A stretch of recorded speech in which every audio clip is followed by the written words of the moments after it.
ঘটনাটি আমার খালাতো ভাইয়ের সঙ্গে ঘটা সত্য এবং বাস্তব একটি ঘটনা। ২০১৭ সালের দিকে ঘটনাটি তার সঙ্গে ঘটেছিল। আমার খালাতো ভাই পেশায় একজন ফল বিক্রেতা। তিনি শহরের একটি দোকানে ফল বিক্রি করেন। প্রতিনিয়তই তার ফলের দোকানে যাতায়াত চলতে থাকে এবং গভীর রাতে তিনি বাড়িতে ফেরেন। তিনি ফলের দোকান থেকে ফেরার পথে অবশ্যই মোটরসাইকেল যোগে ফেরেন, কারণ অত রাতে বাড়িতে আসার জন্য অন্য কোনো বাহন সেখান থেকে পাওয়া গেলেও সেটা একটু হেজিটেশনের ব্যাপার, যার কারণে তিনি বাড়িতে আসার জন্য নিয়মিত তার মোটরসাইকেলটি ব্যবহার করতেন।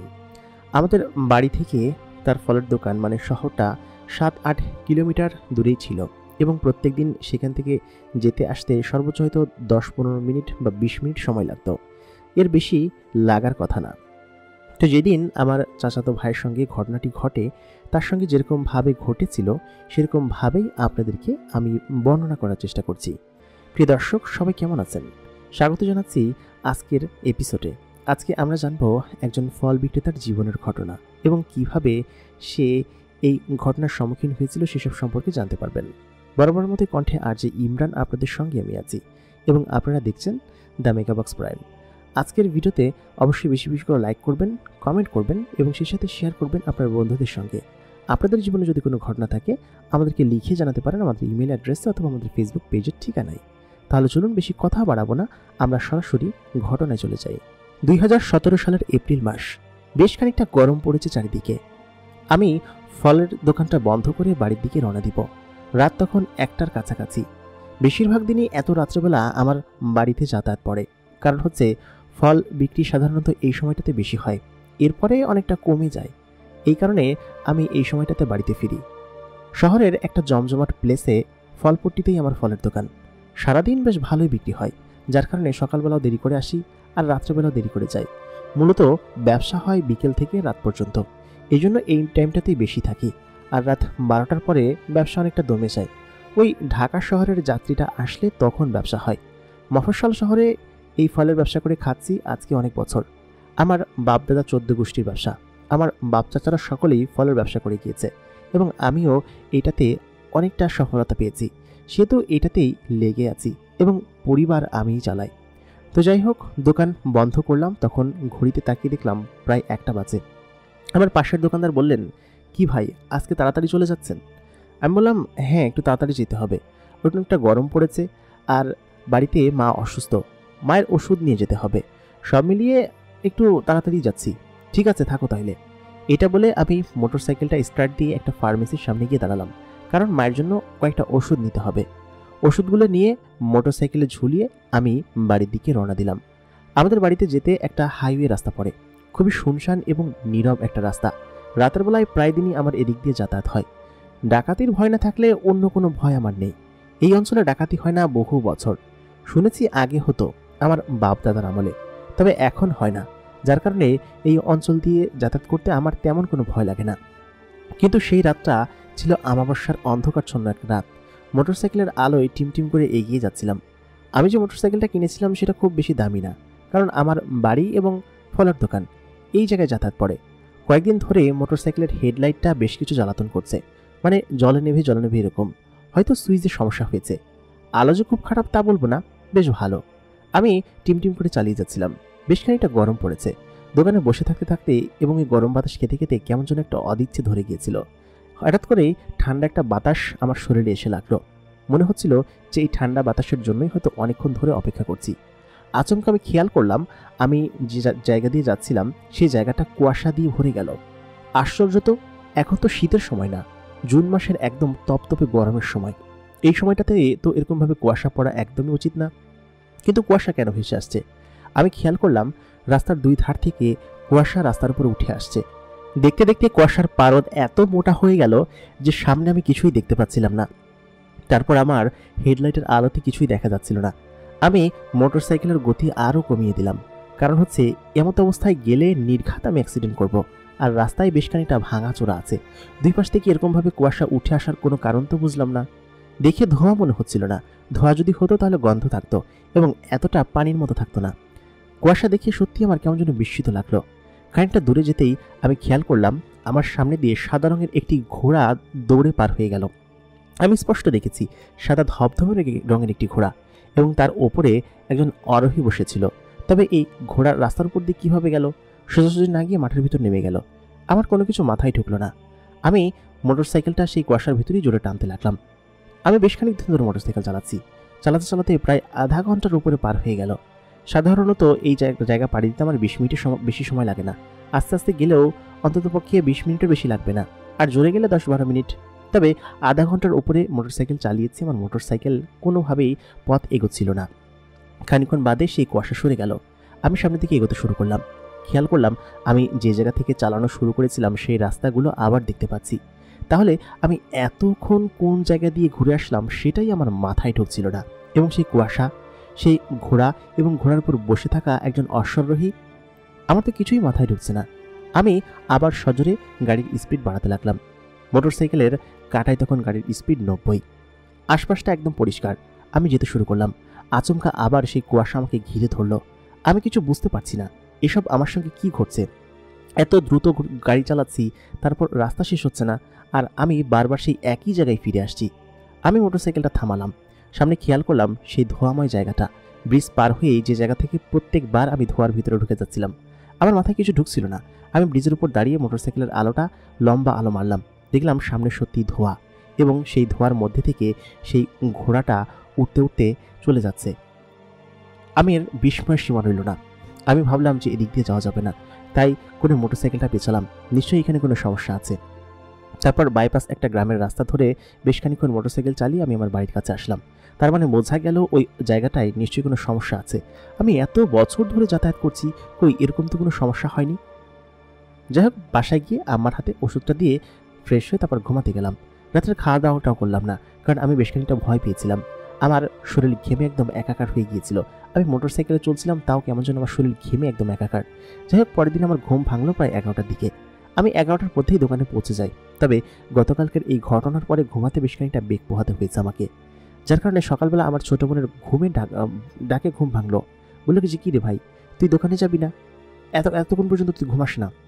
আমি বললাম, কালকে রাত্রে দেরি করে ফিরেছি, আর কেমন যেন ঘুম ছাড়া হয়েছে। উঠে খেয়ে নিলাম। তারপর খেয়ে দিয়ে মোটামুটি জোহরের আজানোর খানিকক্ষণ আগ দিয়ে আমি বাসা থেকে বের হলাম। আমি সেই রাস্তাটা দিয়ে যাচ্ছিলাম, যে রাস্তাতে গতকাল আমার সঙ্গে অদ্ভুত এক ঘটনা ঘটেছে। আমি সেই রাস্তার সামনে দিয়ে এগিয়ে যাচ্ছিলাম। সে ব্রিজের কাছে দাঁড়ালাম, কিন্তু পেছনে কিরকম কোনো অদ্ভুত জিনিস দেখতে পেলাম না। যাই হোক, ফলের দোকানে চলে গেলাম।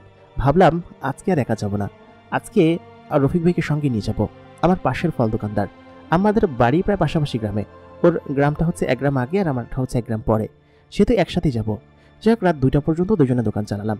তারপর রফিক ভাইকে বললাম, ভাই আজকে একসাথে যাবো, ঠিক আছে? দুজনে একসাথে দোকান বন্ধ করলাম। তারপর মোটরসাইকেল দুজনে আস্তে আস্তে করে বাড়ির দিকে যাচ্ছিলাম, এবং ওই রাতে আমার আর কোনো সমস্যা হলো না। এর পরের দিন আমি সেই ঘটনা একদমই ভুলে গেলাম। কারণ হচ্ছে এরকম কোনো ঘটনা ঘটেছিল সেটা আমার প্রায় মনে থাকলো না, মানে এক প্রকার আনদেখা করলাম। তারপর আমি দোকানে আসলাম। যাই হোক, ওই দিনকে রফিক ভাই এবং আশেপাশের সমস্ত দোকানদাররা চলে গিয়েছিল।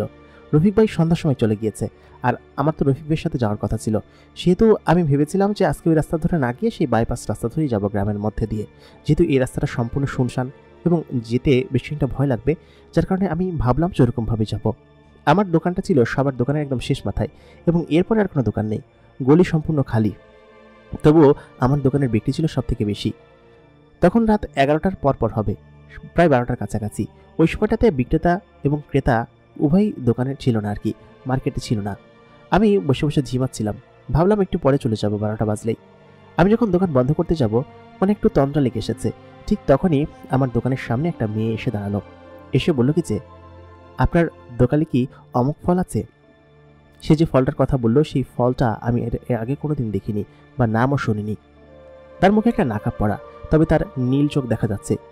এত সুন্দর চোখ এর আগে আমি কখনো দেখিনি। মেয়েটার চোখ দুটো এবং চোখের বাহিরের যে অবয়ব, সেটা দেখে মনে হচ্ছে মেয়েটা খুব সুন্দরী। মেয়েটার হাতে সব জায়গায় একদম খুব সুন্দরভাবে পর্দা করা, তার শরীরের কোনো কিছুই দেখা যাচ্ছে না। আর সে যে জাতীয় জুব্বা পরেছে বা হিজাব পরেছে, বোরকা পরেছে, এরকম বোরকা এর আগে আমি কাউকে পরতে দেখিনি। বিশেষ করে আমাদের এলাকায় তো কখনো আমি দেখিনি। সব মিলিয়ে তাকে দেখে আমাকে একটু অদ্ভুত লাগলো। আমি ঘুম ভেঙে চোখটা ডলা দিয়ে তার দিকে তাকালাম। আমি বললাম, জি আপা, কি ফলের কথা বলছেন? উনি আবার বললেন, সেই ফলের নাম আমি শুনিনি, এবং কোন ফল সেটা আমি জানি না। উনি আমাকে সেই ফলের বিবরণ দিতে লাগলেন। আমি বললাম, আপা এরকম ফল আমরা দেখিনি, তবে ওই জাতীয় ফল চাইলে আপনি পেঁপে নিতে পারেন, অনেকটা ওরকম দেখতে, সাথে আঙ্গুর। উনি বললেন, এগুলো খেতে কেমন দেখি। আমি কয়েকটা ফল তাকে একটা ফ্রিজে করে দিলাম। এই ফ্রিজটা আমাদের এখানে রাখি মাঝে মধ্যে কোনো কাস্টমার আসলে তাদেরকে খেতে দেওয়ার জন্য। তিনি তৃপ্তি করে খেলেন এবং মুখের নাকাপটা না সরিয়ে খেলেন, নাকাপের নিচ দিয়ে হাত দিয়ে। তার চেহারা স্পষ্ট বোঝা যাচ্ছিল না, উপরে যে নাকাপটা পড়া ছিল সেটা অনেকটা নেটের মতো, এবং তাকে স্পষ্ট দেখা না গেলেও অল্প অল্প করে দেখা যাচ্ছিল এবং বোঝা যাচ্ছিল মেয়েটা অসম্ভব রকমের রূপবতী। আমরা ফলের দোকানে অসংখ্য বাল্ব জ্বালাই, কিন্তু সেই বাল্বের আলোতে তার চেহারা পড়ে যেন মনে হচ্ছিল তার চেহারা এবং শরীর অন্যরকমভাবে জ্বলজ্বল করছে। উনি আমাকে কয়েকটা ফল দিতে বললেন, তার মধ্যে আঙ্গুর, পেঁপে আর আপেল তিনি বেশি পছন্দ করলেন। এই 3টা ফল তাকে আমি দিলাম এবং যাওয়ার সময় উনি আমাকে একটা থলে দিয়ে গেলেন। বললেন কি যে এর ভিতরে মূল্যবান কিছু জিনিস আছে, আমার কাছে টাকা নেই। আমি বললাম, এগুলো দিয়ে কি করব? উনি তখন বললেন যে এর ভিতরে টাকার থেকেও দামি জিনিস আছে, আপনি এটা বাজারে বিক্রি করে ওই দামের থেকে অনেক বেশি টাকা পাবেন। তাই বলে সে আমাকে ওইটা থলে ধরিয়ে, আমি যখন থলে খুলতে গেলাম আমি সামনের দিকে তাকিয়ে দেখি সে ওইখানে নেই, চোখের পলকে গায়েব হয়ে গিয়েছে। আমি তো তার অদ্ভুত এরকম পরিস্থিতি দেখে কিছুই বুঝতে পারলাম না। সে আচমকা আমার চোখের সামনে থেকে এরকমভাবে গায়েব হয়ে গেল কিভাবে? আমি তো এইসব জিনিস নিব না। আমি যখন সেটা থেকে ওই জিনিসটা বের করলাম, দেখলাম চকচক করছে 2টা অদ্ভুত স্বর্ণের মতো দেখতে একটা বার, আর কি ছোট ছোট 2টা বার। দেখে শোনা মনে হচ্ছে, তবে আমার ধারণা এটা শোনা না। আমি বললাম, রাত বেরাতেই দোকান বন্ধ করব, কি একটা ঝামেলা করে গেল বলো তো। তাই বলে সেটা দোকানে ফেলেই আমি এই দোকান বন্ধ করে মোটরসাইকেলটা স্টার্ট দিলাম। তারপর আমি মোটরসাইকেল চালিয়ে বাড়ির দিকে যাচ্ছিলাম, প্রতিদিন যেরকমভাবে যাই। আমাকে সেই গ্রামের রাস্তার আগ পর্যন্ত ঢুকতে হলে সেই ব্রিজ পর্যন্ত যেতে হবে। আমি ব্রিজ পর্যন্ত যাওয়ার আগেই রাস্তায় কেউ একজন হাত দিয়ে আমার মোটরসাইকেল থামাচ্ছে, অনেক দূর থেকে আমি দেখতে পাচ্ছি, রাস্তার কোনায় দাঁড়িয়ে আছে। আমি মোটরসাইকেল চালিয়ে যাচ্ছি, হয়তো কেউ বিপদে পড়েছে, তার জন্য হয়তো সাহায্য চাচ্ছে। আমি খানিকটা কাছে এগিয়ে গেলাম। যখন কাছাকাছি প্রায় চলে এসেছি তখন খেয়াল করলাম এটা একটা সাদা বোরকা পরা কোনো একটা মেয়ে মানুষ দাঁড়িয়ে আছে, এবং এটা আর কেউ নয়, সেই মেয়ে মানুষটা যে কিনা একটু আগে আমার দোকান থেকে ফল কিনেছে এবং টাকা না দিয়ে চলে এসেছে। আমি সঙ্গে সঙ্গেই মেজাজ খারাপ করে তার গা ঘেঁষে মোটরসাইকেল দাঁড় করালাম। বললাম কি যে, আপনি আমাকে টাকা না দিয়ে ওই জিনিসগুলো ধরিয়ে দিয়ে কেন চলে আসলেন বলুন তো? ওই জিনিস আমি দিয়ে কী করবো? তখন মেয়েটি বলল, ওইটা আপনার জন্য, আপনার টাকার থেকে বহু গুণে দামি। ওইখানে কিছু স্বর্ণ আছে, আমি আপনাকে সেগুলো দিলাম। আমি বললাম, স্বর্ণ দিয়ে আমি কি করব? আর আপনি অল্প কয়েকটা ফল নিয়ে আমাকে স্বর্ণ কেন দিবেন বলুন তো? মেয়েটি তখন বলল, আপনাকে আমার ভালো লেগেছে, মনে ধরেছে, এই জন্য আপনার দোকান থেকে ফল কিনেছি। তারপর আমি বললাম, ফাজলামি করছেন, আপনি কোথায় থাকেন? মেয়েটি তখন আমাকে বলল, আচ্ছা ঠিক আছে, আমি আপনার টাকা দিয়ে দিব, টাকা দিয়ে আমার ওই স্বর্ণগুলো ফেরত নিয়ে আসবো, ঠিক আছে? আমার মন তখন একটু স্বাভাবিক হলো। আমি বললাম, আচ্ছা ঠিক আছে, টাকা দিতে হবে না, আপনি যেটা দিয়েছেন সেটা নিয়েই আমি না হয় আপনাকে, আচ্ছা আপনি কোথায় যাবেন সেটা বলুন। মেয়েটির মুখে নাকাপ পড়া, তার গা থেকে যেন জল জল করে কোনো আলো বের হচ্ছিল। আলো পড়ার আগেই তার শরীর থেকে এরকম মনে হচ্ছিল আমার। সে আমাকে বলল, এই তো সামনেই এক গ্রামে আমার বাড়ি, আপনি যদি সেই পর্যন্ত আমাকে নামিয়ে দিয়ে আসতে পারেন তাহলে আমি আপনাকে আরও কিছু স্বর্ণ দিব। আমি তার কথা কেন যেন বিশ্বাস করছিলাম না, কারণ কেউ স্বর্ণ এরকমভাবে বিলাতে পারে, আজকালকার যুগে এরকম কোনো মানুষ আছে নাকি? আমি বললাম, আচ্ছা ঠিক আছে, আপনাকে কিছু দিতে হবে না, আমি তো সামনের দিকে যাচ্ছি, আপনি কোন গ্রামে যাবেন বলুন, আপনাকে আমি সেখানে নামিয়ে দিয়ে আসি। তারপর মেয়েটি আমার পেছনে উঠে বসলেন। মেয়েটির গায়ে ছিল এক অদ্ভুত রকমের ঘ্রাণ, যে ঘ্রাণ এর আগে আমি কোনো ফল, পারফিউম কিংবা ফুলে পাইনি। খুবই মিষ্টি একটা স্বাদ, এবং সেই স্বাদ আমাকে যেন মাতম করে দিচ্ছিল। আমি মেয়েটাকে বললাম, আপনার গ্রামের বাড়ি কোথায়? আর এত রাত্রেবেলা আপনি রাস্তা দিয়ে যাচ্ছেন, আপনি কোনো গাড়ি ঘোড়া পাননি? তিনি তখন বললেন, না, আমি তো এরকমভাবে চলাফেরা করি। মেয়েটার কথা ছিল খুবই অদ্ভুত এবং খুবই স্ট্রেঞ্জ। আমি মোটরসাইকেল চালাতে চালাতে প্রায় ভুলেই গেলাম যে এই রাস্তা দিয়ে গেলে সমস্যা আছে, আর যদি মনে থাকতেও তারপর তো আমার কিছু করার ছিল না, কারণ আমি একটা মেয়েকে লিফট দিচ্ছি, সে তো আমাকে তো এই রাস্তা ধরেই যেতে হবে। আমি মেয়েটার সঙ্গে গল্প করতে করতে সেই ব্রিজ পার হয়ে কখন সেই ধোঁয়াময় জায়গায় চলে আসলাম, এবং চোখের পলকে সেই জায়গাটা আবার কুয়াশায় ভরে গেল। আমার চোখে কেন যেন ধোঁয়া ধোঁয়া দেখছিলাম, এবং মনে হচ্ছিল যে এই জায়গা থেকে সম্ভবত আর বের হতে পারবো না। চারিদিকটা যেন অন্যরকম ধোঁয়া এবং কুয়াশায় ভরে গেল। আমি বাইকটা যেন সামনে চালাতে পারছিলাম না, কারণ তখন আমার হেডলাইটের আলোটা নিভে গিয়েছে। আমাকে সঙ্গে সঙ্গেই বাইকটা সেখানে ব্রেক করতে হলো। পকেট থেকে মোবাইলটা বের করে যখন ফ্ল্যাশ লাইটটা জ্বালালাম, আমি দেখলাম মোটরসাইকেলের ওপর মেয়েটি নেই। মেয়েটি রাস্তার অপোজিট সাইডে দাঁড়িয়ে আছে এবং আমার দিকে এক ধ্যানে তাকিয়ে আছে। তারপর মেয়েটির মুখ থেকে নাকাপটা সে সরালো। আমি আমার ফ্ল্যাশ লাইটটা তার মুখের দিকে মেরে রেখেছি। তার শরীর দিয়ে যেন অনবরত আলো ঝরে পড়ছিল, আর তার মুখ দিয়ে তার সেই নীল চোখ এবং সুন্দর চেহারা, এটা দেখে আমি যেন থতমত খেয়ে গেলাম। আমার মোবাইলের ফ্ল্যাশটাও কাজ করা বন্ধ করে দিল এবং সেটাও একসময় বন্ধ হয়ে গেল। আমার মোবাইলের ফ্ল্যাশ এরকম কখনো হয়নি যে আচমকা বন্ধ হয়েছে বা ফোন হ্যাং করেছে। আমি তখন ফোনটাকে বারবার থাবড়াতে লাগলাম যাতে করে আলোটা জ্বলে ওঠে, কিন্তু বাইকেও কোনোভাবে তখন স্টার্ট নিচ্ছিল না, কোনোভাবেই আলো জ্বলছিল না। আশপাশটা যেন একদম আলোকিত হয়ে গেল এবং সেই কুয়াশার মধ্যে থেকেই সেই মেয়েটিকে স্পষ্ট আমি দেখতে পাচ্ছিলাম আমার কাছাকাছি এসে দাঁড়িয়ে আছে। মেয়েটির গায়ের ঘ্রাণ আমি শুকতে পাচ্ছি। তারপর আমার আর কিছু মনে নেই, কারণ আমি সেন্সলেস হয়ে সেখানেই পড়ে গিয়েছিলাম এবং তারপর কি হয়েছে সেটা আমি জানি না। পরের দিন যখন আমার চোখ খুলল, আমি যেখানটায় শুয়ে আছি সেই জায়গাটা দেখে সত্যি থতমত খেয়ে গেলাম এবং এরকম একটা পরিবেশ আমি এর আগে কখনো দেখিনি। আমি যে জায়গাটা শুয়ে আছি সেটা বিশাল আকৃতির এক বিছানা। এই বিছানার ওপর আমার মতো 10 জন ঘুমাতে পারবে এত বড় একটা বিছানা, এবং বিছানার আকৃতি ছিল অসম্ভব রকমের বিশাল এবং সুন্দর। আমি সঙ্গে সঙ্গে উঠে পড়লাম। উঠে আমি আশেপাশে তাকাতে লাগলাম, কিন্তু যে বিশাল আকৃতির হল রুমের ভিতরে আমাকে শুতে দেওয়া হয়েছে সেখানে শুধুমাত্র এই বিছানাটাই রয়েছে, আর কোনো কিছুই আমি দেখতে পাচ্ছি না। চারিদিকে না আছে কোনো দরজা, না আছে অন্য কোনো মানুষ, অন্য কোনো ফার্নিচার। আমি সঙ্গে সঙ্গে বিছানা থেকে উঠে পড়লাম। উঠতে গিয়ে পায়ে খানিকটা আঘাত পেলাম, কারণ পায়ে সম্ভবত কালকে কোথাও একটা আঘাত পেয়েছিলাম, সেটার আঘাতে ব্যথা এখন পর্যন্ত লেগে আছে। আমি সঙ্গে সঙ্গে উঠে দেখলাম পায়ের সেই অংশটা ব্যান্ডেজ করা, মানে হচ্ছে কেউ একজন ব্যান্ডেজ করে দিয়েছে। আমি কোথায় আছি সেটাই আমি বুঝতে পারছি না, এটা কোন জায়গা এবং আমি কোথায় আছি সেটা কাউকে যে জিজ্ঞেস করবো সে উপায়ও নেই। আমি চারিদিকটা খোঁজাখুঁজি করতে লাগলাম। আমি দেখলাম কোথাও কোনো দরজা নেই। এ আবার কেমন রুম, সম্পূর্ণ সাদা ধবধবে এবং তার উপরে এক ধরনের কারুকার্য করা।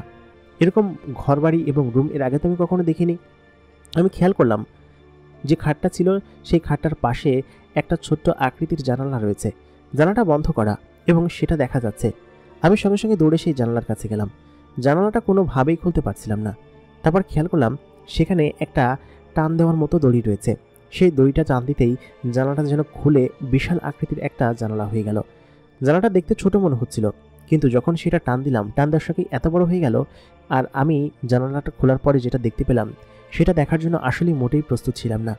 দূরে বিশাল আকৃতির বড় বড় গাছ, এবং আমি যেখানটায় আছি সেটা নিশ্চয়ই 10 থেকে 12 তলার উপরে, এবং সেই গাছের উপরের ছাউনিগুলো দেখা যাচ্ছিল বিশাল আকৃতির ঝাউ গাছের মতো, এবং জায়গাটা ছিল এক প্রকার বিধ্বস্ত জায়গার মতো, মানে স্বাভাবিক কোনো জায়গা না। মাটিগুলো কেমন যেন লাল ছিল, আর সেই গাছগুলো কেমন যেন বিদঘটে ছিল, মনে হচ্ছিল সদ্য এখানে যুদ্ধ শেষ হয়েছে, এরকম একটা পরিবেশ। আশপাশে ছায়ার মতো কিছু একটা উঠছে এবং সেই বড় বড় গাছগুলোর মাথা দেখা যাচ্ছে। তার মানে আমি সেই গাছগুলো থেকে অনেক উঁচু একটা ইমারতের উপর আছি। আমি যখন একটু নিচের দিকে তাকালাম, সত্যিই দেখলাম আমি যে রুমটার ভিতরে আছি সেটা একটা টাওয়ারের মতো জায়গা, এবং সেই টাওয়ারের মতো উঁচু একটা স্থানে আমাকে রাখা হয়েছে। তবে এই ঘরের দরজা কোথায় সেটা আমি জানি না, এবং এটা কোন জগৎ সেটাই তো আমি বুঝতে পারছি না। তাহলে কি আমি মারা গিয়েছি? গতকালকে মেয়েটা না আমার সঙ্গে আসলো, তারপর কি ঘটলো? চারিদিকে আমি ধোঁয়া দেখলাম, কুয়াশা দেখলাম, আমার তো মাথায় কিছুই আসছে না। এটা কোথায়? আমি তখন চিৎকার করতে লাগলাম। খেয়াল করলাম দূরে ছোট ছোট ঘর বাড়ি দেখা যাচ্ছে, এবং সেই ঘর বাড়িগুলো খুবই অদ্ভুত, মনে হচ্ছে গাছ, কিন্তু আসলে সেগুলো গাছ না। আমি ভালো মতো খেয়াল করতে দেখলাম সত্যি সত্যি ঘর বাড়ি, এবং অনেকটা দূরে ডান সাইডে যখন একটু উঁকি মারলাম তখন দেখলাম এরকম আরও বেশ কয়েকটি ইমারত দূরে দেখা যাচ্ছে। তার মানে এই সেম ইমারতের আদতে ওইগুলোও নিশ্চয়ই তৈরি করা, এবং দূর থেকে ওইগুলো দেখতে পাচ্ছি আমি। কিন্তু এটা কোন জায়গা? সঙ্গে সঙ্গেই পেছন থেকে একটা আওয়াজ আসলো, একটা মেয়ের কণ্ঠ। একটা মেয়ে ঘরের ভিতরে প্রবেশ করলো এবং তার মুখে নাকাব দেওয়া। তারপর দেখলাম তার পেছন পেছন আরও 2 জন প্রবেশ করলো। তারা 3 জনই মেয়ে, এবং আমার থেকে আকার আকৃতিতে বেশ খানিকটা লম্বা, এবং দেহ খুব সুঠাম দেখি আর কি। মেয়ে 3টি আমার কাছে এগিয়ে আসলো। এগিয়ে এসে বলল, আপনার জ্ঞান ফিরেছে, আপনি দ্রুত উঠে গোসল করে নিন এবং কিছু খাবার খেয়ে নিন, একটু পরেই আপনার সঙ্গে ও দেখা করতে আসবে। আমি তখন বললাম, ওটাকে? আর আপনারা কারা? আপনাদেরকে চিনতে পারছি না, আর আপনারা এত বিশাল আকৃতির কেন? মেয়ে মানুষ হয়ে প্রায় 6-7 ফুটের কাছাকাছি লম্বা আপনারা। আমি 5 ফুট 10 ইঞ্চি ছিলাম, তারপরও তাদের কাছে আমাকে বেশ খানিকটা ছোট মনে হচ্ছিল। তখন তেনারা বললেন যে উনি আসলেই আপনি সমস্ত কিছু বুঝতে পারবেন। আপনি এই কাপড়গুলো পরিধান করে নিন, এবং সেই সঙ্গে আপনার জন্য খাবার দিয়ে যাওয়া হচ্ছে। মেয়েগুলো যে রাস্তা দিয়ে প্রবেশ করেছে সেই রাস্তাটা অটোমেটিকভাবে বন্ধ হয়ে গেল তারা এখান থেকে প্রস্থান করার পরে। তেনারা আমাকে গোসলখানা দেখিয়ে দিলেন, বললেন কি যে এদিক দিয়ে সোজা গেলেই একটা দরজা বের হবে, এবং সেখান দিয়ে আপনি গোসল করতে যেতে পারবেন। আমি কি করব কিছু বুঝতে পারছি না। বেশ খানিকক্ষণ ঝিম মেরে সেখানে বসে থাকলাম এবং কোথায় এবং কিভাবে চলে এসেছি সেসব বিষয় নিয়ে আমি চিন্তা করতে লাগলাম। তারপর যখন আমি সেই দরজার কাছাকাছি গেলাম, দেখলাম যে সত্যি সত্যি সেই দরজাটা খুলে গেল এবং বিশাল আকৃতির একটা পুকুর সেখানে রাখা, এবং এটা পুকুরটা একটা সুন্দর জায়গার মধ্যে। তবে সেই জায়গার চারপাশে কোনো কিছু কুয়াশার জন্য দেখা যাচ্ছে না, শুধু পুকুরটাই দেখা যাচ্ছে এবং পুকুর পাড় দেখা যাচ্ছে। আমি সেই শান বাঁধানো পুকুরে গোসল করতে নেমে পড়লাম। পুকুরের পানি ছিল বেশ খানিকটা উষ্ণ আর পরিবেশটা ছিল বেশ খানিকটা ঠান্ডা, যার কারণে পুকুরের পানিতে গোসল করতে বেশ ভালো লাগছিল। আশপাশ থেকে কেউ আমাকে দেখছে কিনা সেটা জানি না। পুকুর ঘাটে গোসল করে আমার অভ্যাস আছে, তবে এরকম একটা জায়গায় আমি যে গোসল করছি সেটা কেউ দেখছে না তো। আমি খানিকক্ষণ গোসল করে মাথায় খানিকটা একটু পানি লাগিয়ে তারপর এখান থেকে উঠে আসলাম। উঠে যে কাপড়গুলো ওনারা আমাকে দিয়েছে, কাপড়গুলো ছিল বেশ ঢোলা ঢালা এবং এক ধরনের আগেরকার রাজারা পরতো এই জাতীয় কাপড়। আমি কাপড়টা দেখে বেশ বিস্মিত হলাম। তারপর আমি সেই কাপড়টা পরলাম, কারণ আমার দ্বিতীয় কোনো কাপড় পরার কিছু ছিল না। আমার গোসল করার জন্য খুব মন আশপাশ করছিল, কারণ আমি প্রত্যেকদিনই বাজার থেকে ফিরে বাসায় গিয়ে গোসল করি এবং কেন যেন এরকম অন্যরকম লাগছিল, যার কারণে গোসল করে নিলাম এবং গোসল করে সেই কাপড়গুলো পরে নিলাম। পরে আমি যখন আবার নিজের কক্ষে আসলাম, দেখলাম যে কক্ষটা তখনও ফাঁকা, কেউ নেই সেখানে, এবং একটা টেবিলের ওপর 3-4টা বাটি ঢাকা দেওয়া। সেই বাটিগুলো হচ্ছে কাঠ এবং কাঁচ দিয়ে তৈরি, অনেকটা সিরামিকের কাঠ এবং এরকমভাবে তৈরি করা। আমি যখন সেই বাটিটা সরালাম, দেখলাম বেশ কিছু খাবার থেকে ধোঁয়া উঠছে।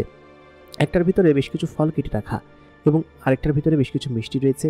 অন্যটার পুরো বাটি ভর্তি মাংস রয়েছে আর আরেকটাতে রয়েছে ভাত জাতীয় কোনো কিছু, তবে সেটা দেখে ভাত মনে হলো না। আমি সঙ্গে সঙ্গে মাংসের বাড়িতে নিয়ে খেতে লাগলাম, কারণ প্রচণ্ড পরিমাণ ক্ষুধা লেগেছে। আমি কতক্ষণ এখানে এসেছি বলতে পারবো না, আর আমার মোটরসাইকেল নিশ্চয়ই সেখানে পড়ে আছে। আর এই মেয়েটি আমাকে কেন এখানে নিয়ে আসলো? আমার মনে হচ্ছিল কেন জানি ওই মেয়েটি আমাকে এখানে নিয়ে এসেছে। তাহলে তার কাছে কোনো উদ্দেশ্য আছে বা স্বার্থ আছে? মেয়েটি কি আমাকে অপহরণ করেছে? কিন্তু এটা কোন জায়গা? এরকম জায়গা তো আমি আমার জীবনে কোনোদিন দেখিনি। সব মিলিয়ে আমার মনের মধ্যে একটা ভ্রম সৃষ্টি হলো। প্রচণ্ড ক্ষুধা লেগেছিল বলে প্রায় মাংসের বাটি সম্পূর্ণটা শেষ করে ফেললাম। শেষ করে মাংসের বাটি রেখে অন্য একটা বাটি ধরবো, আচমকা আমার চোখের সামনে ঘটে গেল এক আজব ঘটনা। আমি খেয়াল করলাম মাংসের বাটিটা একা একাই পূর্ণ হয়ে গেল। আমার বিস্ময়ের সীমা রইল না, কারণ মাংস খেতে আমার আবার ইচ্ছা করছিল। ইচ্ছা সাপেক্ষে কি তাহলে মাংসের বাটি ভরে গেল? কিন্তু এটা কীভাবে সম্ভব? আর এটা কেমন জায়গা সেটাই তো বুঝতে পারছি না। আমাকে অপহরণ করার কোনো মানেও আমি বুঝতে পারছি না। যাই হোক, পেট ভরে সেই খাবারগুলো খেলাম এবং স্বাভাবিকের থেকে অনেক বেশি খেলাম, কারণ খাবারগুলো ছিল অত্যাধিক সুস্বাদু। আমাকে চমকে দিয়ে সেই লোকটি আমার সামনের দিকে এগিয়ে আসলো। সেই লোকটি বায়ে হেঁটে আসছিল না, বরং আসমানে শূন্যে ভেসে আসছিল। আমি তাকে দেখে চমকে পেছন দিকে সরে গেলাম। তিনি বললেন, আপনার খাওয়া শেষ হয়েছে? আমি বললাম, হ্যাঁ, কিন্তু আপনার পা কোথায়? তিনি বললেন যে আমাদের পা হয় না। আমাদের পা থাকবে কিসের জন্য? আমরা পা রেখেও চলতে পারি, পা রেখেও চলতে পারি। তাই বলে তিনি ইশারা দিতেই সমস্ত প্লেটগুলো তার পেছন পেছন যেতে শুরু করলেন। এটা দেখে আমার বিস্ময়ের সীমা রইল না। এটা যে সত্যি সত্যি ঘটতে পারে সেটা আমার কল্পনায় ছিল না। খানিকক্ষণ বাদে একটা মেয়ে ঘরের ভিতরে প্রবেশ করলো। উনি চলে যাওয়ার বেশ খানিকক্ষণ পরে মেয়েটি আমাকে বলল, কি ব্যাপার, এখন খানিকটা সুস্থ বোধ করছেন? আমি বললাম, হ্যাঁ, কিন্তু আপনি কে? মেয়েটিকে দেখে আমি চিনতে পারলাম, এবং এই মেয়েটি হচ্ছে সেই মেয়েটি, তবে আজকে পোশাক একটু ভিন্ন বলে প্রথমে চিনতে একটু বেগ পোহাতে হয়েছিল। মেয়েটি হচ্ছে সেই মেয়েটি যে কিনা আমার দোকানে ফল কিনতে এসেছিল এবং আমার গাড়িতে লিফট নিয়েছিল, এবং সর্বশেষ যে মেয়ের সাথে আমি গায়েব হয়েছি। তারপর আমি তাকে বললাম, আপনি আমাকে এখানে কেন নিয়ে এসেছেন এবং আপনি কে? আপনার উদ্দেশ্য কি? উদ্দেশ্য যদি টাকা পয়সা হয়ে থাকে তাহলে বলে রাখি, আমাদের দেওয়ার মতো তেমন কোনো টাকা পয়সা নেই। ওই ব্যবসাটাই আমাদের সম্বল, আর ওইটা দিয়েই আমি আমার পরিবার চালাই। আপনি কেন এরকম করছেন আমার সঙ্গে বলুন তো? মেয়েটি তখন তার মুখের নাকাব সরালেন। খোদার কসম বলছি, এরকম সুন্দরী মেয়ে এর আগে আমি কখনো দেখিনি। তার শরীর এবং ত্বক যেন দুধ দিয়ে তৈরি, এরকম মোলায়েম এবং এত সুন্দর। এরকম সুন্দর স্কিন কোনো মেয়ে মানুষের হতে পারে সেটা আমি জানি না। মেয়েটার ছিল নীল আঁখি এবং খুব সুন্দর চোখ, পাশাপাশি নাক ঠোঁট এত চমৎকার করে বানিয়েছে যেন মনে হচ্ছে যেন স্বর্গের হুড়পড়ি নেমে এসেছে। আমি তখন বললাম যে, আপনি কেন নিয়ে এসেছেন? আপনি তো দেখতে মাশাআল্লাহ অনেক সুন্দরী, তাহলে আপনার এত টাকা পয়সার কেন দরকার? মেয়েটি তখন বলল যে, এখনও বুঝতে পারছো না যে আমি কে এবং তোমাকে কোথায় নিয়ে এসেছি? মেয়েটির কথা আমার কোনো কিছু মাথায় আসছিল না। আমি তখন বললাম, কোথায়? এটা কোন জায়গায়? মেয়েটি তখন বলল, এটা আমাদের জগৎ। আমি হচ্ছি একটা পরী এবং তোমাকে আমার খুব মনে ধরেছে, খুব পছন্দ হয়েছে, এই জন্য তোমাকে আমি এখানে নিয়ে এসেছি এবং এখন থেকে তুমি আমার সঙ্গে থাকবে। আমি তখন বললাম যে, কেন আমি আপনার সঙ্গে থাকবো? আপনি তো একটা পরী, কোনো মানুষ নন। আর পরীর জীবনে হয় কোনো দিন? আপনি নিশ্চয় আমার সঙ্গে ফাজলামি করছেন, তাই না? তখন সেই পরীটা একটু রেগে গিয়ে বলল, আমরা জিনেরা কখনো ফাজলামি করি না। তোমাকে এখানে নিয়ে এসেছি এবং আজকে থেকে আমার সঙ্গেই থাকবা তুমি। আমাকে আজকেই তোমাকে বিয়ে করতে হবে। আমি তখন বললাম যে না, আমি আপনাকে বিয়ে করব না এবং আমি আপনার সাথেও থাকবো না। আমাকে বাড়িতে দিয়ে আসুন। বাড়িতে আমার ছোট বোনেরা, ভাইরা, মায়েরা আছে, ওদেরকেও দেখভাল করতে হবে, তাই না? আমি ছাড়া ওদের কেউ নেই। মেয়েটি তখন বলল, সেসব বিষয়ে তোমাকে ভাবতে হবে না, ওদের কাছে সমস্ত কিছু পৌঁছে যাবে, আর তোমার ফলের দোকান সেটাও সঠিকভাবে চলবে। তুমি এটা নিয়ে চিন্তা করো না। তুমি নাই তো কি হয়েছে, তোমার ছোট ভাই চালাবে, আর তোমার সেখানে থাকতে হবে কিসের জন্য? আমি সমস্ত কিছু ব্যবস্থা করে দিব। আমি তখন বললাম, না, আমি কখনোই তোমার সঙ্গে থাকবো না। এটা বলে মেয়েটি সেখান থেকে বেরিয়ে গেল এবং বলল, বিয়ের জন্য প্রস্তুত হও, না হলে কিন্তু তোমার খবর আছে। তারপর সেই জিনটা প্রবেশ করলো, যে জিনটি হাওয়ায় ভেসে আমার কাছে এসেছিল। বলেছিল যে ওনার কথা শুনুন, উনি খুব ভালো একটা জিন এবং উনি আজ অবধি কাউকে পছন্দ করেননি, তোমাকে পছন্দ করেছে, আর ওনার বাবাও তোমার সঙ্গে ওর বিয়ে দিবেন, সেই জন্য তোমাকে তুলে নিয়ে এসেছে। আর তুমি খুব ভালো একটা ছেলে দেখে বোঝা যাচ্ছে। তুমি এখানে থাকলে সব কিছুই পাবে, আর তোমার বাবা মার দেখভাল ওরাই করবে, ওরাই তোমার সব কিছু দেখাশোনা করবে। এত চিন্তা করো কিসের জন্য? আমি তখন বললাম, না, আমি এখানে থাকবো না, আমি আমার মায়ের কাছে যাব, বাড়িতে যাব। এরকম করে পরের দিন, ওই দিন কেটে গেল আর কি। পরের দিনও মেয়েটি আমার কাছে এগিয়ে আসলো, এসে বলল, আমাকে কি তুমি বিয়ে করবে? যদি রাজি থাকো তাহলে আজকে বিয়ে হবে, আর যদি না থাকো তাহলে এখানে এরকমভাবে পড়ে থাকতে হবে, বলো। আমি সেদিনও না করে দিলাম যে না, আমি আপনাকে বিয়ে করতে কোনোভাবেই রাজি না। মেয়েটিকে বিয়ে না করার কোনো কারণ আমি দেখছি না, কারণ সে অসম্ভব রকম সুন্দরী, রূপবতী এবং তার দেহ এত চমৎকার যে যে কোনো পুরুষ দেখলে তার দেহের প্রতি লালসা জাগবে। এমনকি আমারও জেগেছিল, কিন্তু তাকে তো আমি বিয়ে করব না। বিয়ে করলে এখানে সারা জীবন থেকে যেতে হবে। আমার মতো এখানে কেউ নেই, সকলে জিন পড়ি।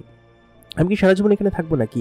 আমার কেমন যেন প্রচণ্ড পরিমাণ রাগ হতে লাগলো এবং আমি মেয়েটিকে এক প্রকার তিরস্কার করেই বললাম যে আপনি বুঝতে পারছেন না যে আমি আপনাকে বিয়ে করব না?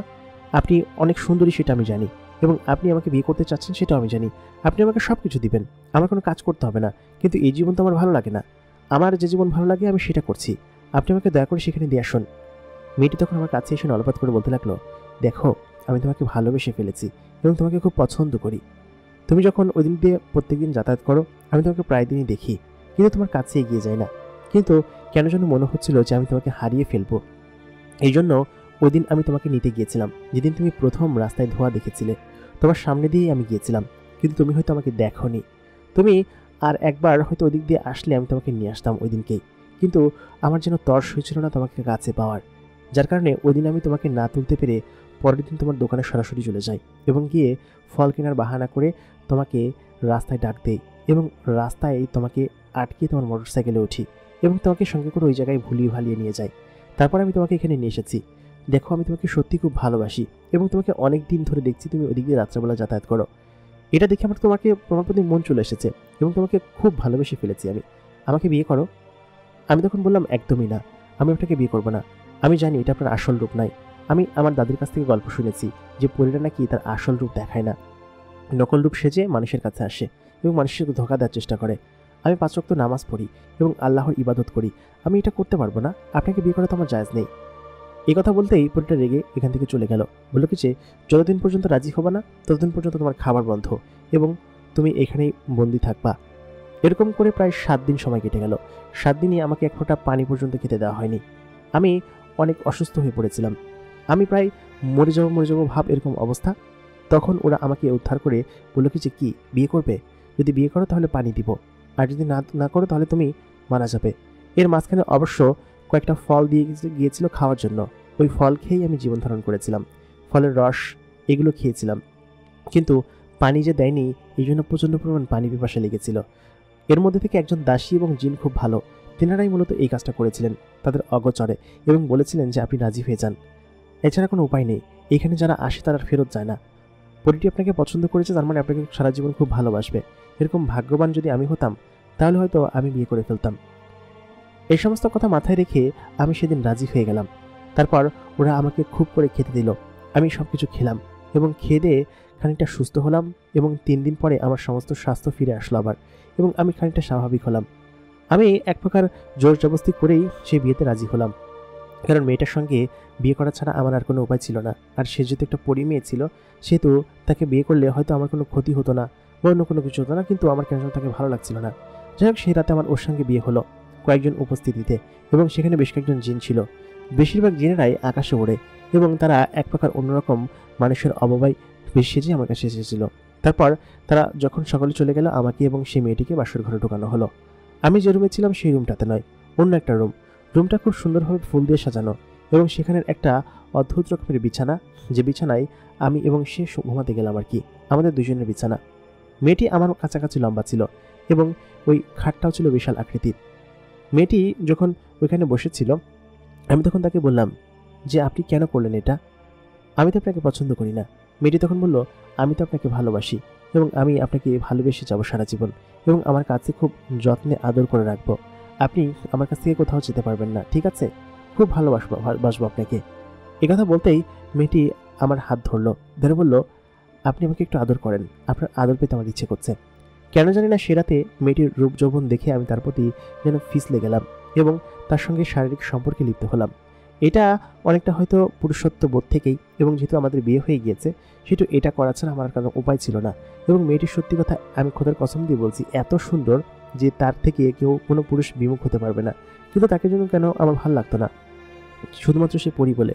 সে যদি কোনো মেয়ে হতো তাহলে হয়তো তার প্রতি আমার সেই ভালোবাসাটা জাগতো।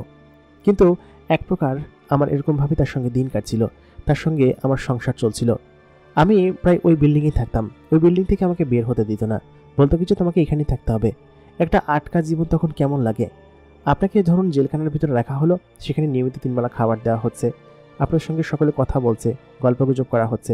ওই বিল্ডিংয়ের ভিতর থেকে আপনি বের হতে পারছেন না, যদিও একই বিল্ডিংয়ের ভিতরে অনেক জায়গায় যেতে পারছেন, কিন্তু বের হতে পারছেন না। আর রাত হলে আপনার স্ত্রী আপনার কাছে আসবে, তার সঙ্গে কথা বলা, মেলামেশা করা, শারীরিক সম্পর্ক করা, ব্যাস এতটুকুই সুখ। এর বাইরে আর কোনো মানসিক প্রশান্তি ছিল না। না ছিল বাড়ির কোনো জীবনযাপন, না ছিল বন্ধু বান্ধব, না ছিল আমার মতো কেউ।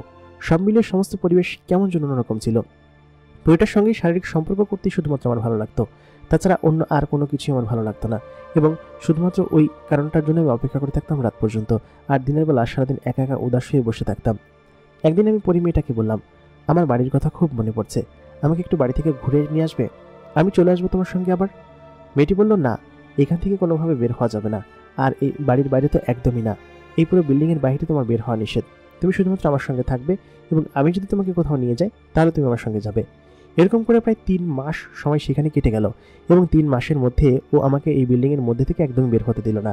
শুধুমাত্র ওর সঙ্গে থাকতাম, ওর সঙ্গে ঘুরতাম, আর ও যখন বাসায় থাকতো না, মানে অন্য কোথাও যেত, তখন আমি সারা দিনই ঘরের ভিতরে বসে থাকতাম।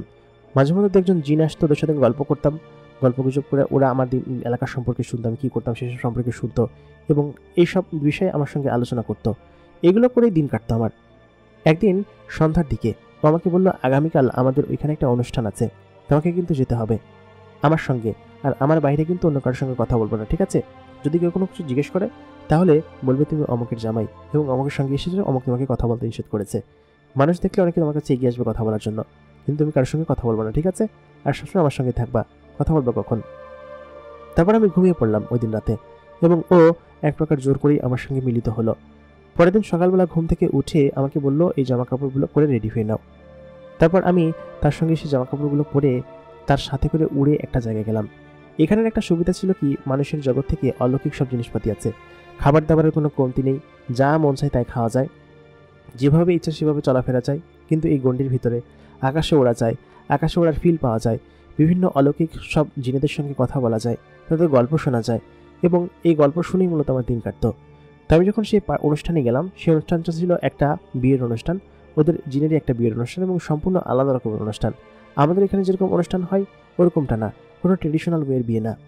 তারপর আমি সেখানে বিয়ের অনুষ্ঠানে গিয়ে সকলের সঙ্গে বসে খাবার খাচ্ছিলাম। ওদের খাবারগুলো ছিল খুবই বিশ্রী এবং অন্যরকম। ওরা বিশেষ করে হাড় খেত, এবং পাশাপাশি ফল খেত, মিষ্টি খেতে খুব পছন্দ করত, এবং ওদের সব জায়গায় নানান ধরনের মিষ্টি থাকতো। এক জায়গাতে দেখলাম খুব কুৎসিত এবং বিশ্রী রকমের খাবার খাচ্ছে, খুব অদ্ভুতভাবে মেখে। সেটা দেখে আমার প্রায় বমি পেয়ে গেল। আমি আমার পরিবারের হাত ধরেছিলাম, তখন হাত ধরে ঘোরাঘুরি করছিলাম। ও আমাকে নানান জনের সাথে পরিচয় করিয়ে দিচ্ছিল। ততদিনে ওদের ওইখানকার ভাষা প্রায় আমি অনেকটা শিখে ফেলেছি, এবং ওদের মধ্যে করে কথা বলার চেষ্টা করতাম। তারপর মূলত ওই কোনো ফাংশন হলে তখনই আমার পরিস্থিতির সঙ্গে নানান জায়গায় যাওয়া হতো, এবং এদিকে ওদিকে যাওয়া হতো। এক প্রকার প্রায় 1.5 বছর আমাকে এরকমভাবে আটকে রেখেছিল এবং আটকে রেখে ওর বাইরে বের হতে দিত না। ওরা যখন বুঝতে পারলো, মানে আমার পরিবার যখন বুঝতে পারলো যে আমি অনেকটা এই জগতেই অভ্যস্ত হয়ে পড়েছি, আমি এখন আর বাড়ির কথা বলি না বা বাড়ির কথা মনে করি না বা ওকে ওরকমভাবে ফোর্সও করি না, সব কিছুতে অভ্যাস হয়ে গেছে আমার। আমি এখন চাইলেই ওর সাথে থাকতে পারি, ওর সঙ্গে মিলেমিশে গিয়েছি, এক প্রকার সংসার এখানেই গড়ে উঠেছে। আমার অনেকটা এমনই হয়ে গিয়েছিল যে ওইখানেই আমার সব কিছু হয়ে গিয়েছিল। আমার যে বাড়ি বলতে কিছু আছে এই জিনিসটা আমি সম্পূর্ণ ভুলেই গিয়েছিলাম, এবং বাড়িতে যে কী কী আছে এইটা সম্পূর্ণ জিনিস আমি ভুলে গিয়েছিলাম। সব মিলিয়ে আমার এই পরিবেশটা এক প্রকার মানিয়ে ফেলেছিলাম এবং অন্যরকম একটা সময় ছিল ওইখানটায়। আমি তারপর ওইখানটায় এরকম করে ঘুরে বেড়াতাম। 1.5 বছর যখন গেল, 1.5 বছর যাওয়ার পরে ও আমাকে বের হতে দিত, বলতো কি যে তুমি যেখানে ইচ্ছে সেখানে যেতে পারো, আর কোনো সমস্যা নেই, তবে আমাদের মহল্লার বাইরে যাবা না, এটা বলতো আমাকে। এবং বলতো যে তোমার সাথে কিন্তু সবসময় একটা জিন রেখে দিচ্ছি আমি, ও কিন্তু সবসময় তোমার উপর নজরদারি করে, কোনো প্রকার হুঁশিয়ারি করার চেষ্টা করবে না। এটা অনেক আগে বলতো, তবে এখন আর বলে না। মানে 1.5 বছর যখন পার হয়ে গেল তখন আর বলতো না। আমি আশপাশ দিয়ে হাঁটাহাঁটি করতাম। সেই ইমারতের বাইরে যখন প্রথমবার পা দিয়েছিলাম তখন আমার কাছে মনে হয়েছিল যেন আমি অন্যরকম একটা স্বাধীনতা পেয়েছি, এবং সেটা আমার কাছে যেন একদম নতুন ছিল। আমি চারপাশে সেখানকার মাটি ছিল একদম লাল টকটকে, এবং মাটিগুলো ছিল অনেকটা ওই মনে হচ্ছিল রং মেশানো মাটি। আর যে গাছগুলো ছিল, আর ওই উপর থেকে এক ধরনের তুষারের মতো সাদা রঙের পড়তো, তবে সেটা তুষার না, সেটা পরে মাটিতে পড়ার আগে গায়েব হয়ে যেত। এটা এখানকার এক ধরনের আর কি বৃষ্টির মতো জিনিস, যেটা কিনা উপর থেকে নিচে পড়ে, সবসময় পড়তেই থাকে অনবরত। আর আসমানে নানান ধরনের আলো এই সময় এরকম করে উড়ে যায়, এরকম করে উড়ে যায়। এরা হচ্ছে বিভিন্ন জিন, এক জায়গা থেকে অন্য জায়গায় যায়। এদের বিভিন্ন মহল্লা আছে, সেই মহল্লার বাহিরে হচ্ছে গিয়ে অন্যান্য জিনেরা গেলে তাদেরকে এন্ট্রি করে যেতে হয় আর কি। এবং এরা এক প্রকার গোত্র হিসেবে থাকতে পছন্দ করে, এবং এক গোত্রে অসংখ্য জিন বসবাস করে। আমাদের যেমন এক পরিবারে 5 জন 6 জন করে বসবাস করে, ওদের এখানে এক গোত্রেই প্রায় 100-200 জিন আছে, এবং এই 100-200 জিন একই পাতে খায়, একইভাবে চলাফেরা করে। এবং এখানে ছোট জাত, নিচু জাত, এরকম জাত ভেদ আছে আর কি। এবং কয়েক ভাইদের সন্তান প্রায় অসংখ্য, এক ভাইয়ের সন্তান প্রায় 17-18 জন করে, 20 জন করে, এরকম করে। তো সব মিলিয়ে এইসব জিনিসপাতিগুলো আমার কাছে অদ্ভুত লাগতো। এবং আমার যে শ্বশুর মশাই, মানে হচ্ছে আমার যে বউ, তার যে বাবা, তিনি প্রায় 18টা বিয়ে করেছেন। মানে তার কতগুলো সন্তান আপনি বুঝতেই পারছেন। এবং এতগুলো সন্তানের মধ্যে ও হচ্ছে একটা সন্তান। তো সেহেতু ওদের সন্তানরা কী করে বেড়ায় সেসব ওদের দেখার বিষয় না। প্রত্যেকেরই এক একটা করে এরকম ইমারত বানিয়ে দিছে প্রত্যেক স্ত্রীকে, এবং তার সন্তান নিয়ে ওরা এখানে থাকে। এবং ওই জিনটা মাঝে মধ্যে আসে তার পরিবারের কাছে। তো মূলত হচ্ছে কি, আমি যে পরিটাকে বিয়ে করেছি, এটা হচ্ছে আমার যে বউ ছিল, তার বাবা তার মাকে খুব বেশি ভালোবাসতেন, এবং তারা সবসময় এখানে বেশিরভাগ সময় থাকতেন। তো সেহেতু আমার শ্বশুরমশাইয়ের সঙ্গে মাঝে মধ্যে এখানে দেখা হতো। প্রথম তাকে দেখে আমার খুব ভয় লাগতো। তার মাথায় ছিল বিশাল আকৃতির বড় বড় 2টো শিংয়ের মতো, তবে সেটা শিং কিনা জানি না। চুলগুলো ছিল খুবই বিভৎস, এবং চেহারাটাও খুবই বিভৎস, বড় নাক, এবড়ো থেবড়ো মুখ, এবং এইসব জিনিসগুলো আমার কাছে খুবই অন্যরকম লাগতো, এবং তার জামা কাপড় পরা দেখে। তবে এটা আমার অভ্যাস হয়ে গিয়েছিল। যাই হোক, এরকম করে সময় কাটতে লাগলো। তো আমি তখন আমাদের যে বিল্ডিং ছিল, ওই বিল্ডিংয়ের সামনে একটা জায়গা আমি বসেছিলাম, এবং আমার সঙ্গে আরও 3 জন জিন বসেছিল, তাদের সাথে গল্প করছিলাম। তো একটা ছোট বাচ্চা জিন আমার কাছে উড়ে আসলো, উড়ে এসে বললো কি যে একটা খুশির খবর আছে, আপনাকে ডেকেছে, আপনার বউ ডেকেছে, আপনি যান তাড়াতাড়ি। তো তখন আমি ঘরের ভিতরে গেলাম এবং গিয়ে উপরে গেলাম যেখানে আমি থাকি আর কি। তো এখানে অনেক সিস্টেম আছে, মানে অনেক ধরনের আছে, ফাংশন আছে, যে উপরে যেতে গেলে এই দরজা দিয়ে গেলে সরাসরি উপরে চলে যায়, মানে এক ধরনের লিফট জাতীয়। দরজা দিয়ে ঢোকার সাথে সাথে উপরের কামরায় চলে গিয়েছি, এরকম জাতীয় আর কি। এরকম ওরা জাদুবিদ্যা করে এগুলো তৈরি করেছে। তো আমি যখন উপরে গেলাম, দেখলাম কি যে আমার স্ত্রী খুব খুশি আর কি, আমার কাছে এগিয়ে আসলো, এগিয়ে এসে আমাকে চুমু খেতে লাগলো, এবং বললো কি যে আমি তো তোমার সন্তানের মা হতে চলেছি। তো এই কথা শোনার পর আমার আসলে খুশি হওয়ার কথা নাকি বেজার হওয়ার কথা আমি জানি না, কারণ এখানে যদি এরকমটা হয় যে আমার সন্তান হয়েছে, তাহলে আমাকে সারা জীবন এখানে থাকতে হবে। অলরেডি তো প্রায় আমি 2 বছরের কাছাকাছি এখানে আছি, এবং এখানে এরকমভাবে থাকছি। আমি সময় কাউন্ট করে রাখতাম, কতদিন পার হলো এগুলো কাউন্ট করে রাখতাম, যদিও এখানে ক্যালেন্ডার বা ওই জাতীয় কোনো কিছু ছিল না। ইভেন আমার যে মোবাইল ছিল, মোবাইলটা তখন আমার সাথে ছিল, কিন্তু মোবাইলে চার্জ না থাকার কারণে ওটা বন্ধ হয়ে পড়েছিল আর কি, এবং ওটা দিয়ে আমি কোনো কিছু করতে পারিনি। এখানে কোনো নেটওয়ার্ক পায় না, কোনো কিছু পায় না, কোনো কিছু হয় না। আর কয়েকদিন চালানোর পর বন্ধ হয়ে গেছে অটোমেটিক। চার্জার তো আমার কাছে ছিল না যে আমি চার্জ দিব, বা এখানে কোনো এনার্জি কারেন্ট এরকম কোনো কিছু নেই যে আমি চার্জ দিব। তো ও যখন বললো, তো আমি খুশি হবো না বেজার হবো এটা নিয়ে আমি চিন্তিত ছিলাম। তো ও তখন আমাকে বললো যে শোনা, আমাদের সন্তান আসতে চলেছে, আমরা এখন থেকে আমাদের পরিবার আমরা একটা পরিবার। তো এটা শুনে আমি হাসলাম, হাসার মতো না, তবে হাসলাম। তো যাই হোক, আমার স্ত্রী এর মাঝখানে প্রায় 13 মাসের মতো অন্তঃসত্ত্বা ছিল। আমাদের এখানে এটা দেখে আমি অবাক হয়েছি যে 13 মাস পর্যন্ত অন্তঃসত্ত্বা থাকে। তো ও যখন বলেছে ওই সময় প্রায় ওর প্রেগনেন্সির বয়স 5 মাস চলে এবং আমি আসলে টের পাইনি যে এটা ও প্রেগনেন্ট আর কি। ইভেন গত সপ্তাহে ওর সঙ্গে আমার শারীরিক সম্পর্ক হয়েছে, ও আমাকে বলেনি আর কি। তো ও করেছিল জাস্ট এটা আমার খুশির জন্য। তো তখন বলে যে এরকম আমি প্রেগনেন্ট, এটা তোমাকে আগে বলতে চেয়েছিলাম, তবে আজকে থেকে আমাদের মিলিত হওয়া আর কি যাবে না আর কি, আমার কষ্ট হয়। তো এই কথা বলার পর আমি তো বললাম আচ্ছা ঠিক আছে। তো যাই হোক 13 মাস সময় কাটলো এবং 13 মাস পরে আমার একটা ফুটফুটে কন্যা সন্তান হলো, খুবই সুন্দর এবং মায়াবী। মানে এত পরিমাণ মায়াবী কন্যা সন্তান আমি আসলে কখনো দেখিনি, এত পরিমাণ ফুটফুটে সুন্দর মেয়ে, বাচ্চা মেয়ে। তো সেটা আমার ঘরে হয়েছে এবং আমাদের সংমিশ্রণে হয়েছে। এটা কতখানি সত্য বা আল্লাহ তাআলা কীভাবে কী করেছেন আমি জানি না, এটা বায়োলজিক্যালি সম্ভব কিনা তাও আমি বলতে পারবো না। তবে তাকে আমি দেখে আমার কেন যেন মনে হচ্ছিলো সেই বাবা হওয়ার ফিলটা আমার মধ্যে আসছিল যে আমি বাবা হয়েছি। তো এই ঘটনাকে কেন্দ্র করে আমার মানে অন্যরকম একটা স্মৃতি আছে, পরে বলছি সেটা। তো তারপর আমি হচ্ছে কি আমার মেয়ের সাথে সবসময় থাকতাম। ও এক প্রকার ওই মেয়েকে আমার কাছেই রাখতো সবসময়, আমি নিজেই রাখতাম, কারণ আমার মেয়ে এরকম করে আমি মেয়েকে পালতে লাগলাম, একটু একটু করে বড় হতে লাগলো। ও মেয়ের গ্রোথ কম ছিল, ও প্রায় 2.5 বছরের সময় গিয়ে তারপরে হচ্ছে গিয়ে হাঁটা চলা এবং ও বলা শিখেছে আর কি। সাধারণত আমাদের মানুষের ছেলেমেয়েরা কিন্তু অনেক আগেই শিখে যায়, 2.5 বছর পরে গিয়ে মানে বসতে শিখেছে আর কি। এবং 3 বছরের পর পার হয়ে গিয়ে তারপর হচ্ছে গিয়ে ও হাঁটা চলা শিখেছে, মানে কথা বলা শিখেছে। প্রায় 5 বছরের যখন হলো তখন হচ্ছে কি প্রায় হাঁটা চলা শিখেছে। 5 বছরটা 4 বছর হয়েছে আর কি, হাঁটা চলা শিখেছে আর কি। তো একটু গ্রোথ সময় লাগছিল। তো আমি বুঝতে পারছিলাম যে ওরা যেহেতু পরীর সন্তান এবং জিন, ওদের গ্রোথ অনেক বেশি কম হয় এবং ওরা অনেক বছর বাঁচে, সেটা ওই আমাকে বলেছে অনেক বছর বাঁচে। তো আমি মূলত হচ্ছে কি এখান থেকে পালানোর সুযোগ খুঁজছিলাম অনেক বছর ধরে। তো ফাইনালি একটা সুযোগ আমার ওই সময় চলে আসলো। এটা হচ্ছে একটা আকস্মিক ঘটনা আর কি, যে এরকম একটা সুযোগ যেমন আসবে সেটা আমি ভাবিনি কখনো। একটা আকস্মিক ঘটনা। আমার ওরকম একটা অনুষ্ঠানে, আমাদের একটা অনুষ্ঠান ছিল, তো সেই অনুষ্ঠানে হচ্ছে আমি, আমার মেয়ে এবং আমার সেই পরিস্ত্রী, আমরা 3 জন হচ্ছে সেই অনুষ্ঠানে গিয়েছিলাম। তো সেই অনুষ্ঠানে যাওয়ার পর সেখানে একজন জিনের সঙ্গে আমার পরিচয় হয়। সেই জিনটা হচ্ছে মানুষের সঙ্গে যোগসূত্র আছে, মানুষের সঙ্গে তার খুব উঠা বসা। তো সে আমাকে বললো যে তুমি এখানে কীরকমভাবে কীভাবে থাকছো। তো আমি তখন বললাম যে পরিমেয়েটা কিন্তু আমাকে কোনো জিনিসের সাথে কথা বলতে নিষেধ করেছে, কিন্তু এটা আমার মেয়ের জন্ম হওয়ার পর থেকেও আমাকে কোনো কিছুতে বাধা দেয় না। ও মনে করেছে যে আমি হয়তো ওই সব জিনিসে বাধা পড়ে গিয়েছে, আমি আর বাড়িতে গিয়ে কী করবো, বা আমি ওইটা কথা কখনো ভাববো না। তো যখন আমার ওই কামেল জিনটার সঙ্গে দেখা হলো, ওই মুসলিম জিনটার সঙ্গে, উনি আমাকে বললো যে এটা তো ঠিক না, ও এক প্রকার জোর জবরদস্তি করে তোমাকে এখানে রেখেছে, তোমাকে আমি বাড়িতে পাঠানোর ব্যবস্থা করব। তুমি আজকে সন্ধ্যার দিকে আমার সাথে অমুক জায়গায় দেখা করো, দেখা করে আমি তোমাকে তোমার বাড়িতে পাঠানোর ব্যবস্থা করছি। আসলে কিছু কিছু পরিবেশ থাকে যারা কিনা এসব করে এবং মানুষকে তুলে নিয়ে আসে। তো আমি তোমাকে বাড়িতে পাঠানোর ব্যবস্থা করব। তো যেমন কথা তেমন কাজ, আমি এক প্রকার দেখা করে ওনার কাছ থেকে চলে, কথা বলা না ভান করে আমি চলে আসলাম। আমার মেয়ে তখন আমার কোলে ছিল।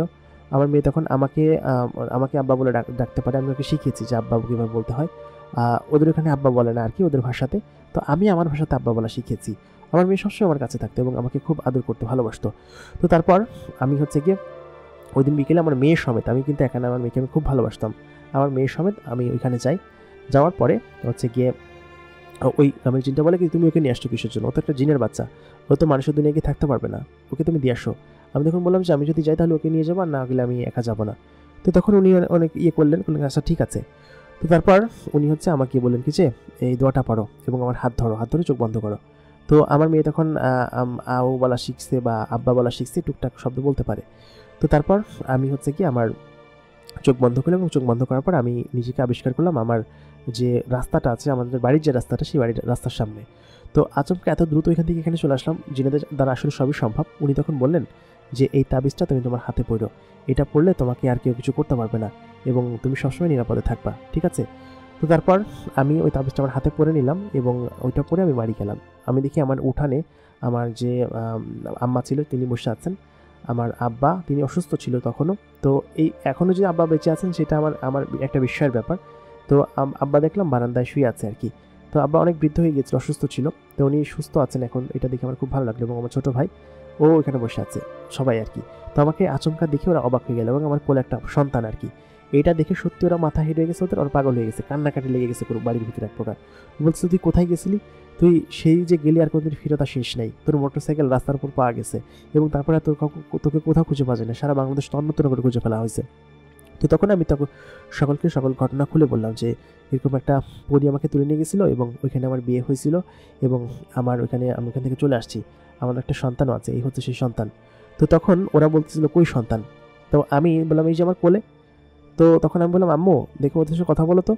তো তখন আমার কোলের উপর থেকে আচমকা যখন ওরা দেখলো যে আমার কোলে অদৃশ্য হয়ে একটা সন্তান সাথে সাথে দৃশ্যমান হলো, তার মানে আমার সন্তান সম্পূর্ণভাবে জিনেদের যে নেচার সেটা নিয়ে জন্মগ্রহণ করছে। ওইটা দেখে সত্যি সত্যি ওরা বিশ্বাস না করে পারলো না যে এটা একটা জিনের সন্তান এবং আমি এতদিন জিনের এখানে ছিলাম।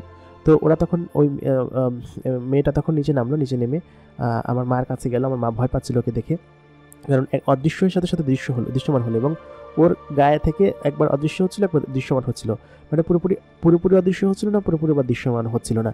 এটা থেকে সকলে ভয় পেয়ে গেল। তো আমি বললাম আম্মা আমি আসলে আমার মেয়েকে নিয়ে আমি ঘুমাইতে যাই, আমার আসলে ভালো লাগতেছে না, আর ওই মেয়েটা আমার কাছে আসবে কিনা জানি না, তবে আমি সম্পূর্ণ প্রোটেকশন নিয়ে এসেছি। আমি নিজের ঘরে গেলাম ঘুমাতে। তো তখন রাত প্রায় দীর্ঘ, বাড়িতে এক প্রকার হলিহুল্লা পড়ে গিয়েছিল। সকলে আসলো, আমাকে দেখলো, তারপর আমাকে ব্যাপারে শুনলো এবং এক প্রকার আমার গ্রামের আশেপাশে সমস্ত জায়গায় হইহুল্লো পড়ে গেল, মহল্লায় যে আমাকে এরকম তুলে নিয়ে গেছিলো। তো তারপর এটা বেশি দিন আগের ঘটনা না, এই এই 25 সালের ফেব্রুয়ারি মাসের ঘটনা আর কি, 1-1.5 মাস আগের ঘটনা, আমি যখন আসি আর কি। তো তারপর আমি ওই রাতে যখন ঘুমাই আমি দেখি বাইরে অনেক তোলপাড় চলতেছে এবং ওই পরীটা কয়েকজন জিন সমেত আমার এখানে আসছে। এসে বলে কি যে তুই এখানে এটা কেন করলি, তুই আমার সঙ্গে এত বছর থেকে তুই কেন আমার সঙ্গে থেকে চলে আসলি, তুই এটা তুই কেন করলি? তাই আমি বললাম যে আমি তোমার সঙ্গে কখনোই থাকতে চাই না, আর আমি কখনোই তোমার সাথে থাকবো না। তো ও এরকম করে প্রায় 7-8 দিন তোলপাড় করলো, প্রায় দিনে রাত্রে আসতো, আমার কাছে তো আসতে পারতো না, আর আমার মেয়েটা তো আমার সঙ্গেই থাকতো। তো এরকম করে ও আসতো প্রত্যেক দিন এবং আমাকে নিয়ে যাওয়ার জন্য হুমকি দিত। তো এই বিষয় সম্পর্কে আমার পরিবারের কাউকে আমি জানাইনি, কারণ ওটা জানলে ভয় পাবে। আর ও শুধুমাত্র আমার কাছেই আসতো এবং আমার সঙ্গে গল্প করতো এবং আমি ওই জিনটা যে আমাকে যে তাবিজটা দিয়ে গিয়েছে ওই তাবিজটা আমি সাথে রেখেছি এবং ওই জিনটা যে দিয়ে গিয়েছে সেটা আমার পরিপ্রেমিকা বুঝতে পারছে এবং ওই জিনটাকে নাকি হুমকি দামকি দিছে যে তুই এমনটা কেন করছিস। তো উনি নেহাতি ভালো একটা জিন ছিল বলে আমাকে উপকার করছে। তো তারপর এক পর্যায়ে ও বললো কি যে তুই যদি না যেতে চাস না যাস, তবে আমার মেয়েকে আমার দিয়ে দে, আমি আমার মেয়েকে নিয়ে যাবো। তা আমি তো আমার মেয়েকে তো আমি কোনোভাবে দিব না, আমার কলিজার টুকরা মেয়ে, আমি তো ওকে কেন দিব? তো এই সপ্তাহ 3 আগের ঘটনা, ফেব্রুয়ারি একদম শেষের দিকের ঘটনা। আমার মেয়ে উঠানে খেলা করতেছিল এক বিকেলবেলা। তো ও সবার সাথে অভ্যস্ত হয়ে গেছে, প্রায় মাসখানিক আমি বাড়িতে এসেছি, অভ্যস্ত হয়ে গেছে। তো এক সন্ধ্যাবেলা ও হচ্ছে গিয়ে খেলতে খেলতে আমাদের বাড়ির বাইরে চলে যায় আর কি। তো আমাদের বাড়িটা বন্ধ দিচ্ছিলাম, আমি একজন পিরিয়ডে আমি বাড়িটা বন্ধ দিয়েছিলাম যাতে করে কোনো জিন প্রবেশ না করতে পারে। কিন্তু আমার দুর্ভাগ্য কিনা আমি জানি না, এবং আল্লাহ তাআলা হয়তো এটাই চেয়েছিলেন, ও মেয়েটা আমার ওই যে বন্ধ দেওয়া ওই বন্ধর বাইরে পা দিয়ে ফেললো এবং পা দেওয়ার পরে ওকে আর খুঁজে পাওয়া যায়নি। তো তার মানে এটা বোঝা গেল যে সেই পরীটা ওকে তুলে নিয়ে গেছে এবং ও হারা যাওয়ার পর থেকে আমি প্রায় পাগলের মতো হয়ে গেছি এবং ওকে নিয়ে গেছে, তো এটা শিওর আর কি। তো যাই হোক, এই পর্যন্ত হচ্ছে আমি আমার ভাই যেটা বলেছে এই পর্যন্ত হচ্ছে আমার ভাইয়ের কাছ থেকে শোনা আর কি। তো আর বাকিটা তো আমাদের চোখেই দেখা। তো আমার যে চাচাতো ভাই আছে উনি এখন প্রায়ও পাগলের মতো পাগলামি করে মাঝে মধ্যে এবং বাড়িতেই থাকে ম্যাক্সিমাম টাইম, মানে কিছুক্ষণ পাগলামি করে এবং কিছুক্ষণ আবল তাবল বকে।